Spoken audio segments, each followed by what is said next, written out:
এখানে দাঁড়িয়ে থাকা বেশিরভাগ ক্রিকেটাররাই আপনার কাছে অচেনা। কয়েকটা মুখ চেনাও হতে পারে, তবে মুখগুলোকে চিনে রাখুন ভালো করে, কেননা কয়েক বছরের মধ্যে এই ক্রিকেটাররাই হবেন বাংলাদেশ জাতীয় দলের কাণ্ডারি। শুধুমাত্র জাতীয় ক্রিকেট দলের ওপর থেকে ফোকাসটা সরানোর সময় এসেছে।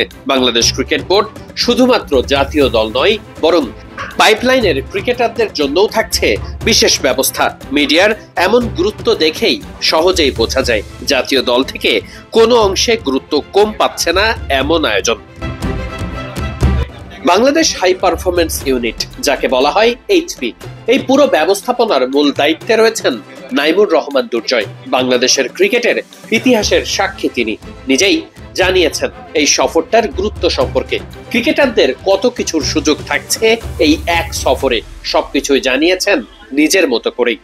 তার মুখেই শোনা যাক বাংলাদেশ ক্রিকেট বোর্ডের পরিকল্পনার কথা। এই সুযোগগুলি কাজে লাগানোর দায়িত্ব কিন্তু প্লেয়ারের। আমরা সুযোগ সৃষ্টি করে দিতে পারবো, কিন্তু সেটা কাজে লাগিয়ে নিজেকে পরের লেভেলে নিয়ে যাওয়া বা অন্য ধাপে নিয়ে যাওয়া, ইমপ্রুভ করা, এটা কিন্তু এই ফোকাসটা ধরে রাখা কিন্তু প্লেয়ারের দায়িত্ব। এটা আমাদের জন্য একটা বড় অপরচুনিটি। এইখানে তিনটা ফরম্যাট, তিনটা ভার্সনেরই খেলা হবে।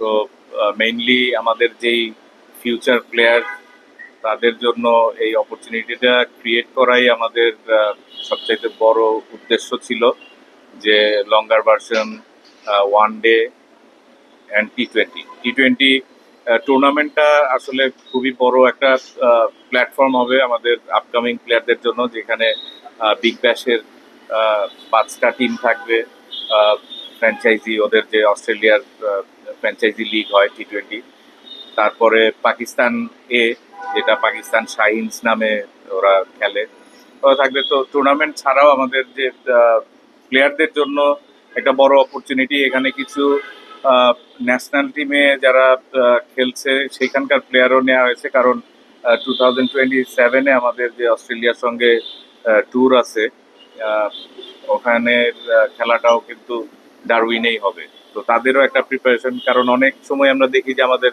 নতুন প্লেয়ার বা একেবারে প্রথমবার খেলতে গিয়ে একটা আননোন একটা পরিবেশে ডেবিউ হচ্ছে। তো সেই জিনিসগুলি যেন না হয়, তার কারণেই কিন্তু আমরা এইচপি প্রোগ্রামে প্রত্যেক বছরই আমাদের রেসিপ্রোকাল একটা ট্যুর থাকে, বাট এটা নতুন একটা ইনক্লুশন, এবং আমরা তাদেরকে জানিয়েছি যে আমরা ভবিষ্যতে এটা কন্টিনিউ করতে চাই এই সিরিজটা। তো আসলে আমাদের উদ্দেশ্য হচ্ছে প্লেয়ারদের জন্য অপরচুনিটি ক্রিয়েট করা, সেটাকে কাজে লাগিয়ে প্লেয়াররা তাদের ফিউচারের জন্য, দেশকে সার্ভিস দেওয়ার জন্য প্রিপেয়ার করবে, সেটাই আমরা আশা করি। বোর্ডের তরফ থেকে আমাদের এজ লেভেল পার হয়ে আসার পরে কিন্তু এখন আরো 2-3টা প্রোগ্রাম কিন্তু আমরা ইনক্লুড করেছি, যে এরা যেন রেগুলার এই প্রসেসটার ভিতরে থাকে। আর প্লেয়ারদের ঝরে পড়া বা কন্টিনিউ করতে না পারা বা উপরের লেভেলে না গিয়ে পারফর্ম না করতে পারাটা, এটা কিন্তু আসলে দুই পক্ষেরই ব্যাপার। প্লেয়ারেরও যেরকম অ্যাবিলিটি বা অনেকের ইনজুরি প্রবলেম হয়ে যায়, সেটা কিন্তু ভিন্ন ইস্যু। বাট আমরা চাচ্ছি যে আমাদের প্রসেসটা ঠিক থাকুক, আমাদের অপরচুনিটিগুলি আমাদের বোর্ডের তরফ থেকে যেটা করার, যে তাদের সুযোগ সুবিধাটা বৃদ্ধি করা এবং খেলার ভিতরে থাকার যে অপরচুনিটি, সেটা আমরা ধরে রাখতে চাই।